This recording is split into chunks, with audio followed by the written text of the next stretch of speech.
कुछ कोचेस होते हैं, खासतौर पे मिडिल क्लास जो बच्चे होते हैं उनको आगे की दुनिया का दिखा के और आपको गलत जगह टच कर रहे होते हैं। और कुछ लड़कियां बहुत ज़्यादा ही बोली होती है क्योंकि मिडिल क्लास फैमिलीज में इतना सोशलाइज नहीं होते, हमें नहीं पता होता इन चीज़ों के बारे में कि सेक्सुअल हरासमेंट ये सब चीज़ें क्या है, तो वो अपना काम निकाल रहे होते हैं और हमें मालूम भी नहीं होता। हम किसी को कह नहीं सकते, हमारे अंदर डर होता है, अगर हमने कह दिया तो कोच तो हमें टीम से आउट कर देगा, हमारी जो 2 साल की मेहनत है वो पानी में। देन उसके बाद ये डर होता है कि फैमिली को बताएंगे, फैमिली इज्जत के नाम पे हमें घर बिठा देगी एज वेल कि 4 दीवारी में लड़की को कैद कर लो। एक्शन कोई नहीं लेता।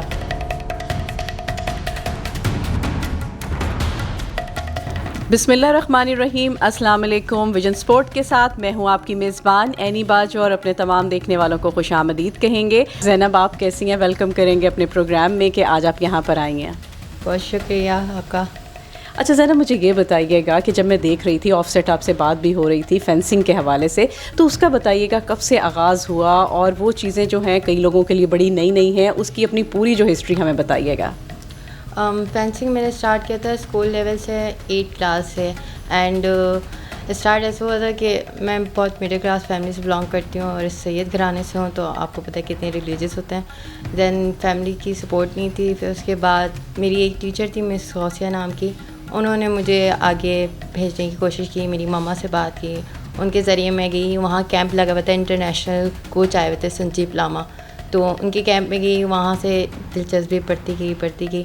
देन उधर की एसोसिएशन ने भी थोड़ा बहुत सपोर्ट किया। इस तरह मेरी उधर से स्टार्ट हुई फेंसिंग की। अच्छा ज़ैनब, सिंध से आपका ताल्लुक़ है, सिंध में कितना अरसा रही और जब गेम में आई तो आपका क्या दिल करता था? आपने यही गेम क्यों सजेस्ट की कि मैंने यही गेम करनी है? मैं छोटी थी तो मुझे स्पोर्ट्स की दुनिया का कुछ भी नहीं मालूम था। हर देसी फैमिली की तरह बस घर गृहस्थी, दैट्स इट। बट जब फेंसिंग में गई और जो मेरे इंटरनेशनल कोच थे उनसे मुलाकात हुई, उनकी ट्रेनिंग में उनकी बातों ने मुझे बहुत ज़्यादा ना इम्प्रेस किया था। मेरे एक तरह से आइडियल बन गए थे वो कि नहीं यही गेम करनी है, इससे मेरा कॉन्फिडेंस डेवलप हो रहा है, इससे मुझे माशरे में चलना आ रहा है, तो इसलिए दैन मैंने इसको कंटिन्यू करती गई। अच्छा ज़ैनब, उसके अलावा आप ताइक्वांडो में भी आप पोजीशन होल्डर रही हैं, हम आपकी पिक्चर्स देखते रहे, आपके प्रोग्राम्स में आते रहे, हमें बड़ा अच्छा लगता था, तो उस हवाले से भी बताइएगा कि फेंसिंग के बाद जब आप यहाँ पर आई हैं कितने साल आपको हो गए और कब से ये स्टार्ट हुआ? यहाँ आए हुए मुझे वैसे 2 साल हो गए हैं और मेरा ताल्लुक़ सिंध से है, तो अगर देखा जाए तो एसोसिएशन के मुताबिक मैं सिंध से ही खेल सकती हूँ और दीगर जगहों से नहीं। तो यहाँ आई तो कॉलेज भी एडमिशन ले लिया, तो यहाँ वहादत कॉलेज से मैंने यहाँ से स्टार्ट की स्पोर्ट्स की अपनी दोबारा से न्यू जर्नी। तो यहाँ फेंसिंग तो नहीं होती क्योंकि ये बहुत ज़्यादा एक्सपेंसिव गेम है, पर यहाँ ताइक्वांडो और फुटबॉल वगैरह के गेम्स बहुत ज़्यादा होते हैं। तो दैन इधर से स्टार्ट किया, सर्स और टीचर ने टू मच सपोर्ट किया। दैन उसके बाद इवेंट खेला है और अल्हम्दुलिल्लाह उसमें भी मैं पोजीशन होल्डर आई। अच्छा ज़रा मुझे बताइएगा, ये गेम्स तो हो गई, इसके अलावा और कौन सी गेम्स में जिसमें आपका दिल करता है कि इसमें और मुझे आगे जाना है? फुटबॉल। अच्छा, फुटबॉल भी पसंद है आपको? जी। कोई गेम छोड़नी है कि नहीं? नहीं।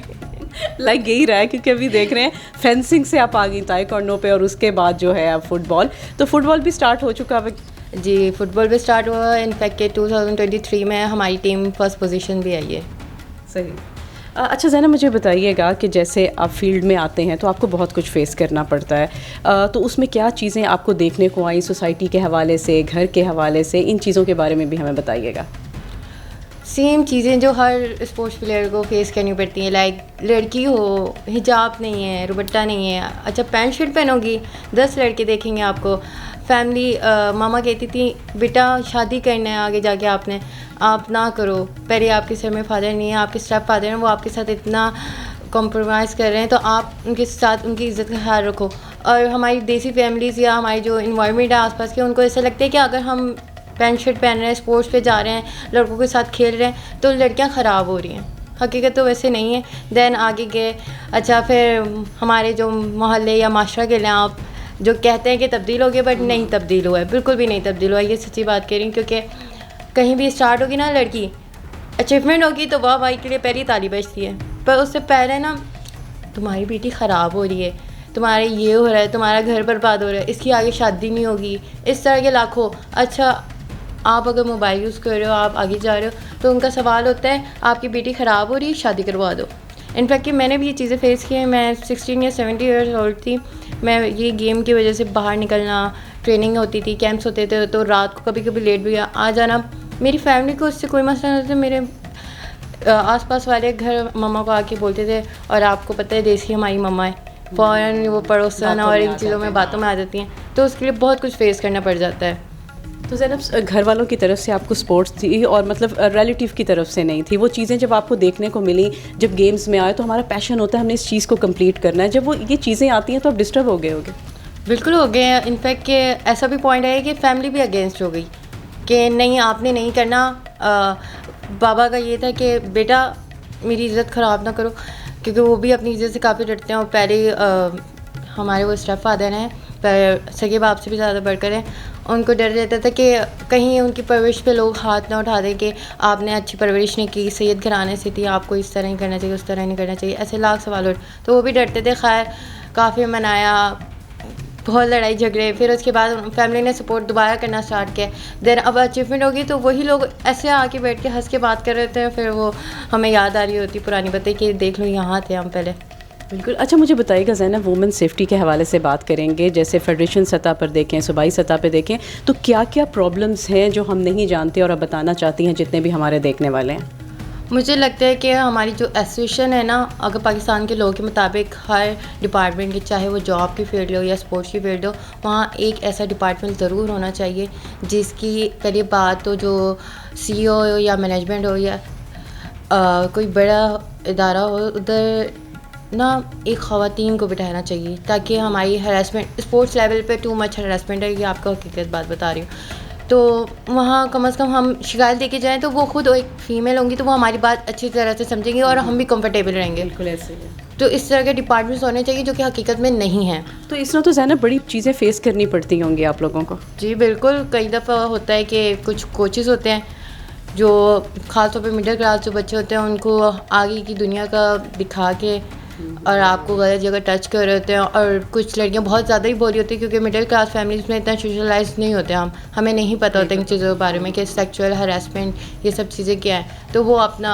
काम निकाल रहे होते हैं और हमें मालूम भी नहीं होता। तो ये होता है कि आप लोग बता भी नहीं सकते, कोई हेड ऐसा ही नहीं, क्योंकि कोच ही है ना मेन, तो वही आपको सिखा रहे हैं, अगर आप कर देंगे तो फिर आप पीछे हो जाएंगे, इस तरह भी होता है? बिल्कुल ऐसा होता है कि हम किसी को कह नहीं सकते, हमारे अंदर डर होता है, अगर हमने कह दिया तो कोच तो हमें टीम से आउट कर देगा, हमारी जो 2 साल की मेहनत है वो पानी में। देन उसके बाद ये डर होता है कि फैमिली को बताएंगे, फैमिली इज़्ज़त के नाम पे हमें घर बिठा देगी एज वेल कि 4 दीवारी में लड़की को कैद कर लो, एक्शन कोई नहीं लेता। यानी इसमें बड़ा कुछ फेस करके हमें आना पड़ता है सामने। बिल्कुल ऐसा है। अच्छा ज़ैनब, मुझे ये बताइएगा, अब जैसे आप गेम्स खेल रहे हो और जितने भी लड़के लड़कियां जो आपको इस टाइम देख रहे हैं जिन्हें दिल करता है कि हम गेम्स में आएँ, तो उनके लिए क्या सजेस्ट करोगे? कोई एकेडमी में आना चाहिए या क्या क्या चीज़ें हैं, क्योंकि आप तो एक्सपर्ट हो, पोजीशन होल्डर हो, तो क्या कहोगे आप?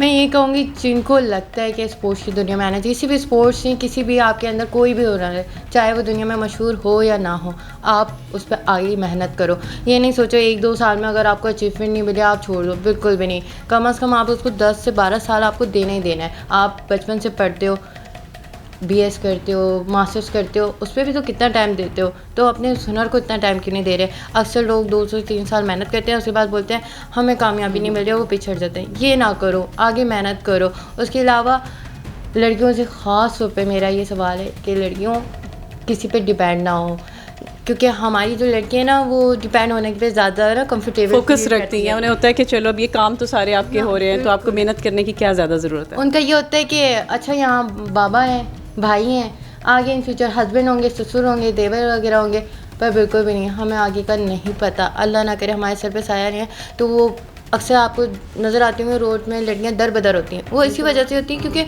उनके अंदर वो कॉन्फिडेंस ही नहीं पैदा करते। और फैमिली से भी मेरी रिक्वेस्ट है कि आप अपनी बेटी को निकलवाएं, आप मास्टर को ना देखें। अगर यही लोग अभी आप मास्टर को देख के अपनी बेटियों को घर में बिठा लेंगे ना, आपका मास्टर किसी काम नहीं आएगा, आपके घर में कोई 2 रोटी वक्त का खाना नहीं देगा। आप अपनी बेटी को निकालें, इतना कॉन्फिडेंस रखें कि वो एक वक्त की रोटी खुद कमाने लायक हो।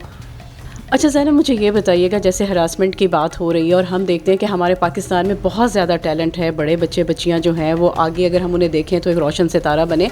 तो जिस तरह बात आप कर रही थी कोचिंग के हवाले से कि कोच अक्सर ऐसे होते हैं जो आपको ऐसा गलत टच करते हैं, आपको मतलब आगे भी नहीं आने दिया जाता, तो आप क्या समझती हैं कि इस वजह से कई टैलेंट जो है वो पीछे रह जाता है और जिनकी उनसे दोस्ती होती है अगर उनमें टैलेंट भी नहीं तो वो आगे आ जाते हैं? इस बारे में बताइएगा। बिल्कुल ऐसा है, कई लड़कियाँ जो बहुत ज़्यादा ही सेंसिटिव होती हैं और ये इन चीज़ों को बर्दाश्त नहीं कर पाती हैं और आगे नहीं बढ़ पाती हैं, वो बेचारी लड़कियों की टैलेंट होने के बाद भी वो अपने घर बैठ जाती हैं, या कुछ होती हैं जो फैमिली के आगे रोड होके बता देती हैं, उनकी फैमिली उनको घर पे बिठा देते हैं। और जो माशाल्लाह देखें, पांचों उंगलियां बराबर नहीं है, हर जगह अच्छे और बुरे लोग पाए जाते हैं। वैसे लड़कियों में भी हैं, कुछ अच्छी होती हैं तो माशाल्लाह कुछ बहुत ही ज़्यादा अच्छी तो वो इस तरह के मामला करके आगे बढ़ जाती हैं। दैन हमें सामना करना पड़ता है हार का, और बहुत गंदी हार का। और बात ये होती है कि ट्रेनिंग अच्छी नहीं थी, पाकिस्तान में इतनी हमें सहूलियात नहीं दी, ऐसा कुछ भी नहीं है। आप नदीम अरशद को देख लें, उनके पास भी फैसिलिटीज़ नहीं थी, जो सच्ची बातें नहीं है। मैं भी बाहर टूर एक कर चुकी हूँ तो मुझे पता है कि बाहर बहुत एडवांस में है। हम 90s में जी रहे हैं, वो 2000s में जी रहे हैं, ये बिल्कुल हकीकत है। बट वो भी तो जीते हैं ना, क्योंकि मेहनत का बल अल्लाह ताला ने खुद कहा है कि हम देंगे। पर यहाँ मेहनत नहीं होती, यहाँ इनडायरेक्टली आप आगे बढ़ते हो और उसके बाद आप हार जाते हो, आप हार जाते हैं। अच्छा ज़रा मुझे एक आखिरी सवाल बताइएगा, जैसे हम देखते आ रहे हैं, एक अरसा हो गया है कि जो जिस फील्ड में होता है उसकी शादी उसी से होती है। खिलाड़ी को नहीं, बल्कि जब डॉक्टर्स को देख लें या आप किसी और फील्ड में देख लें तो उनकी होती है। तो इस तरह खिलाड़ियों में भी यही होता है कि कोई खिलाड़ी को किसी कोच से दोस्ती हो गई है तो आगे फिर वो शादी हो गई है, कोई इस तरह का कोई सीन हो तो हमें बताइएगा। इसमें मेरी पर्सनल राय मांगेगी तो देखें, ज़रूरी नहीं है कि एक डॉक्टर से शादी करे या एक खिलाड़ी किसी कोच या फिर प्लेयर से ही शादी करे, पर ये वाकई कंफर्टेबल होते हैं। क्योंकि अगर आपका पार्टनर आपकी फील्ड से हो ना, एक तो आप किसी ट्रिप पे जा रहे हो, आपका पार्टनर आपके साथ होता है, एडवांटेज। फिर आपको स्पेशल पूछना नहीं पड़ता। बिल्कुल ऐसे आपको ना का सामना नहीं करना पड़ता, और हम सफ़र साथ होते हैं तो फिर सफ़र तो ऐसे ही सुहाना हो जाता है। तो बट कई जगह ऐसा होता है कि आपने देखा होगा कि हमारे कुछ हैं प्लेयर्स जिनकी एक्टर्स से शादी है, किसी की डॉक्टर से शादी है, तो वो आप पे डिपेंड करते हैं कि आप ही चॉइस क्या है या आपको कौन पसंद आ रहा है। सही। अच्छा ज़ैनब, बहुत अच्छा लगा इस टाइम आपसे बातचीत करके। कोई आखिरी मैसेज जो देना चाहो अपने जितने भी व्यूअर्स हैं देख रहे हैं आपको, क्या कहना चाहोगे आप? मेरे 2 लोगों के लिए मैसेज है। एक तो हमारे माशरे के लिए प्लीज़ ना रोकें, हमें आगे बढ़ने दें। सेकंड, उन लोगों को बहुत बहुत शुक्रिया जिन्होंने मुझे आगे बढ़ने में बहुत मेहनत की है। मेरी ये अकेले की जितनी भी अचीवमेंट है, अकेले की नहीं है। कहीं किसी का छोटा रोल है तो कहीं किसी का बड़ा किरदार अदा ज़रूर है। सबकी मेहनत का नतीजा है आज ये। और दुआ कीजिएगा इंशाल्लाह आगे भी मैं ऐसे कामयाब होते रहूँ और आपको नेक्स्ट टाइम भी इधर कोई अच्छी न्यूज़ के साथ बैठी हुई मिलूँ इंशाल्लाह ताला। बहुत बहुत शुक्रिया ज़ैनब आपका। जी तो नाज़रीन, ज़ैनब की बातचीत सुनी, यकीनन आपको बहुत अच्छा लगा होगा कि स्पोर्ट्स में हमें क्या मसाइल का सामना करना पड़ता है और किस तरह हमें आगे आना पड़ता है। इन सब चीज़ों को ज़रूर देखिएगा और यहाँ पर इंशाल्लाह ताला कल दोबारा मिलेंगे अपने नए प्रोग्राम के साथ। रखिएगा अपना ढेर सारा ख्याल। अल्लाह निगहबान।